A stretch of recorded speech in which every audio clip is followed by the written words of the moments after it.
रुक करेंगे शहर कायद का, जिसके बेशतर इलाकों में बारिश का सिलसिला जारी है। अलसुब सदर, आया चंद्रिका रोड और दीगर इलाकों में बहुत अच्छी खूबसूरत किस्म की बारिश रिकॉर्ड की गई है, जिससे मौसम इंतहाई खुशगवार हो गया है।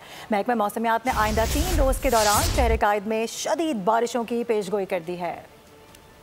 शहर कायद के मुख्तलिफ इलाकों में रिमझिम, अलसुबह डिफेंस, कयूमबाद, कोरंगी, बरसोट, एमिजना रोड पर बूंदाबांदी, यूनिवर्सिटी रोड, गुलशन इकबाल, महमूदाबाद, मंजूर कॉलोनी और अतराफ में भी बारान रहमत बरसी। बारिश से नशेबी इलाकों में पानी जमा होना शुरू हो गया। महकमा मौसमियात ने आइंदा 3 रोज गरज चमक के साथ तेज बारिश का इम्कान जाहिर किया है। मूसलाधार बारिश के पेश नजर नशेबी इलाकों में अर्बन फ्लडिंग का खदशा है। बारिश के बाद शहर का मौसम खुशगवार हो गया। महकमा मौसमियात के मुताबिक कम से कम दर्जा हरारत 27 डिग्री रिकॉर्ड हुआ, जबकि ज्यादा से ज्यादा दर्जा हरारत 30 डिग्री तक रहने का इम्कान है। हवा में नमी का तनासब 84% है। महकमा मौसमियात के मुताबिक आज कराची में वक्फे से तेज हवाओं के साथ दरमियान से तेज दर्जे की बारिश मुतवक्के है।